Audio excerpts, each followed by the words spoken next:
Hello दोस्तों, आपका हमारे YouTube channel check the India में स्वागत है। आज का हमारा टॉपिक लोकसभा से है। लोकसभा की संरचना अनुच्छेद 81 में कहा गया। किस अनुच्छेद में? तो अनुच्छेद 81 में लोकसभा की संरचना के बारे में बताया गया है। लोकसभा संसद का प्रथम या निम्न सदन है। अगर पूछे कि निम्न सदन और प्रथम सदन कौन है, तो लोकसभा है, जिसका सभापतित्व करने के लिए एक अध्यक्ष होता है। लोकसभा अपनी पहली बैठक के पश्चात यथाशीघ्र अपने 2 सदस्यों को अध्यक्ष और उपाध्यक्ष के रूप में चुनती है। ये किस अनुच्छेद में कहा गया? अनुच्छेद 93 में कहा गया है कि जब लोकसभा अपनी पहली बैठक के बाद जो है तुरंत ही जो है 2 सदस्य को अध्यक्ष और उपाध्यक्ष के रूप में चुनती है। मूल संविधान में लोकसभा की सदस्य संख्या 500 निश्चित की गई है। अभी इनके सदस्यों की अधिकतम संख्या 550 होगी। अभी इसके सदस्यों की अधिकतम संख्या जो है वो 550 हो सकती है। इसमें से अधिकतम 530 सदस्य राज्य के निर्वाचन क्षेत्र से व अधिकतम 20 सदस्य संघीय क्षेत्र से निर्वाचित किए जाते हैं। वर्तमान में लोकसभा के सदस्य संख्या 543 है। इन सदस्यों में 524 सदस्य 28 राज्य से, 19 सदस्य 8 केंद्र शासित प्रदेशों से निर्वाचित होते हैं। 104वां संविधान संशोधन अधिनियम 2020 जो है लोकसभा और राज्य विधानसभाओं में आंग्ल भारतीयों के लिए सीटों के आरक्षण को समाप्त करता है। किस संशोधन में कहा गया है? तो 104वां संशोधन कब था? तो अधिनियम 2020 में लोकसभा और राज्य विधानसभाओं के आंग्ल भारतीय सदस्यों की सीटों को आरक्षण को समाप्त किया गया है।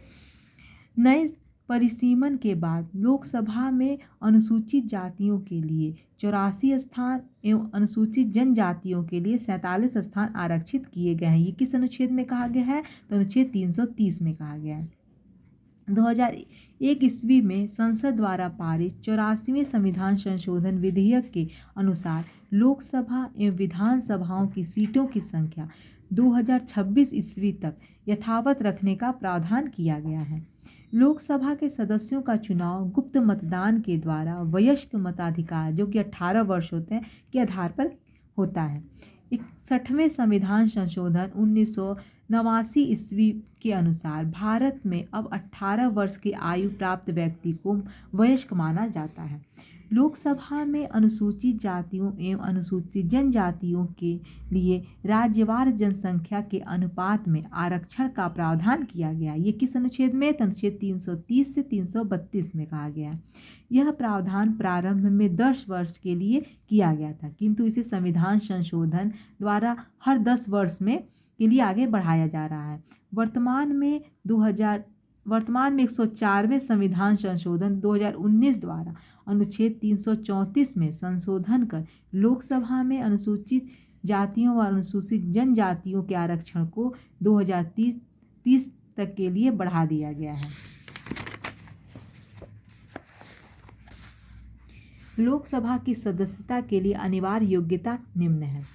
पहला क्या है? वह व्यक्ति जो है भारत का नागरिक हो, उसकी आयु 25 वर्ष या उससे अधिक हो, भारत सरकार अथवा किसी राज्य सरकार के अंतर्गत वह कोई लाभ के पद पर नहीं हो, वह पागल व दिवालिया न हो।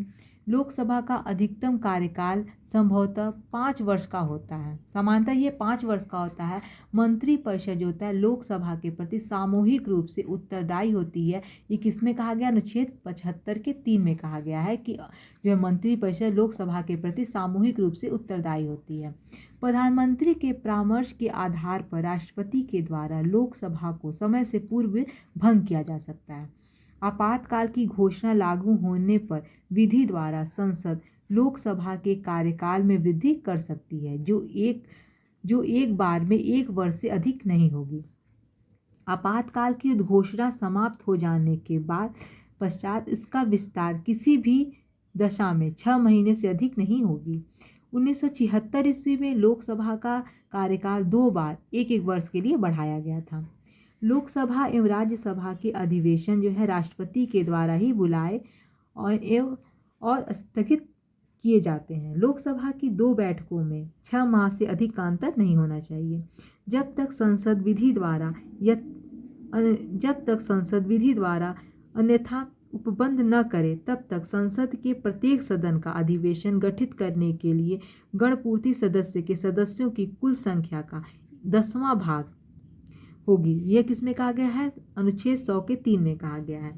यदि संसद के अधिवेशन में किसी समय गणपूर्ति नहीं है तो सभापति जो है या अध्यक्ष अथवा उस रूप में कार्य करने वाले व्यक्ति का यह कर्तव्य होगा कि वह सदन को स्थगित कर दे या अधिवेशन को तब तक के लिए निलंबित कर दे जब तक गणपूर्ति नहीं हो जाती। अनुच्छेद 100 के 4 में कहा गया है कि लोकसभा की गणपूर्ति या कोरम कुल सदस्य संख्या का 10वां भाग मतलब 55 सदस्य होना अनिवार्य होता है। संविधान के अनुच्छेद 108 में संसद के संयुक्त अधिवेशन की व्यवस्था है। संयुक्त अधिवेशन जो होता है राष्ट्रपति के द्वारा निम्न 3 स्थितियों में बुलाया जाता है। पहला क्या है कि संसद विधेयक एक सदन से पारित होने के बाद जब दूसरे सदन में जाता है तब क्या होता है कि दूसरे सदन द्वारा विधेयक अस्वीकार किया जाए। दूसरा, विधेयक पर किए जाने वाले संशोधन के बारे में दोनों सदनें अंतिम रूप से असहमत हों। तीसरा जो है दूसरे सदन को विधेयक प्राप्त होने की तारीख से उसके द्वारा विधेयक पारित किए बिना 6 माह से अधिक बीत गया हो। इसमें जो है संयुक्त बैठक बुलाया जाता है। संसद की संयुक्त बैठक में अधिवेशन होने के लिए आहूत करने के अपने आशय की राष्ट्रपति की सूचना के पश्चात लोकसभा का विघटन बीच में हो जाने पर भी अनुच्छेद 108 के 5 के अधीन संयुक्त बैठक हो सकती है और उसमें विधेयक पारित हो सकता है। इसका कहने का मतलब है कि संसद की संयुक्त बैठक में अधिवेशित होने के लिए आहूत करने के अपने आशय की राष्ट्रपति की सूचना के बाद लोकसभा के विघटन के बीच में हो जाने अगर लोकसभा बीच में विघटित हो जाती है तो अनुच्छेद 108 के 5 के अधीन संयुक्त बैठक हो सकेगी और उसमें विधेयक पारित हो सकेगा। अनुच्छेद 108 द्वारा पारित संयुक्त बैठक की प्रक्रिया जो है सामान्य विधेयक तक ही सीमित है। धन विधेयक एवं संविधान संशोधन विधेयक के पारित करने के लिए संयुक्त बैठक नहीं की जाती है। संविधान संशोधन विधेयक जो होता है उसमें दोनों जो है सदन अलग अलग पारित करते हैं और संविधान संशोधन अनुच्छेद 368(2) द्वारा शासित होता है। राष्ट्रपति राज्यसभा के सभापति और लोकसभा के अध्यक्ष से परामर्श करने के पश्चात दोनों सदनों की संयुक्त बैठकों से संबोधित और उनमें परस्पर संचार से संबंधित प्रक्रिया के नियम बना सकेगी। ये अनुच्छेद 118 के 3 में कहा गया है। संयुक्त अधिवेशन की अध्यक्षता जो है लोकसभा के अध्यक्ष के द्वारा की जाती है। ये जो अनुच्छेद 118 के 4 में कहा गया कि इसकी अध्यक्षता कौन करेगा तो लोकसभा का अध्यक्ष करेगा। संयुक्त बैठक के अध्यक्ष की अनुपस्थिति के दौरान सदन का उपाध्यक्ष या यदि वह भी अनुपस्थित है तो राज्यसभा का उपसभापति या यदि वो भी अनुपस्थित है तो ऐसा अन्य व्यक्ति पीठासीन होगा जो उस बैठक में उपस्थित सदस्यों द्वारा अवधारित किया जाए। संयुक्त बैठक में कोई विधेयक निर्दिष्ट किया जाता है तो इस विधेयक को दोनों सदनों में उपस्थित तथा मत देने वाले सदस्यों के सामान्य बहुमत से पारित किया जाएगा। यह अनुच्छेद 108 के 4 में कहा गया है। संयुक्त बैठक की समस्त कार्यवाही लोकसभा के प्रक्रिया के अनुसार होगी। संसद में लंबित विधेयक सदनों के सत्रावसान के कारण व्यापगत यानी समाप्त नहीं होता है। यह अनुच्छेद 107 के 3 में कहा गया है। राज्यसभा में लंबित विधेयकों को जिनको लोकसभा ने पारित नहीं किया है और लोकसभा विघटन का व्यापन नहीं होता है, लोकसभा के विघटन पर मतलब वो खत्म नहीं होता है। ये किस में कहा गया? अनुच्छेद 107 के 4 में कहा गया है। कोई विधेयक जो लोकसभा में लंबित है या जो लोकसभा द्वारा पारित किया गया है और राज्यसभा में लंबित है, अनुच्छेद 108 में उपबंधों के अधीन रहते हुए लोकसभा के विघटन पर क्या होगा? वो समाप्त हो जाएगा। ये अनुच्छेद 107 के 5 में कहा गया है। लोकसभा में एक दिन में तारांकित प्रश्नों के अधिकतम संख्या कितनी होती है? तो 20 होगी। धन विधेयक के संबंध में लोकसभा का निर्णय ही अंतिम माना जाता है। इस संबंध में संयुक्त अधिवेशन की व्यवस्था नहीं है।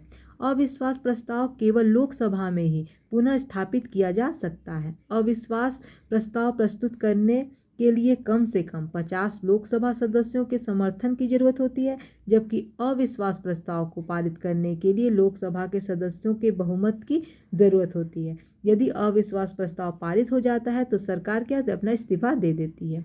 भारत के संविधान में किसी अविश्वास प्रस्ताव का उल्लेख नहीं है। अगर आपको हमारा वीडियो अच्छा लगे तो प्लीज़ लाइक, सब्सक्राइब और शेयर करें। धन्यवाद।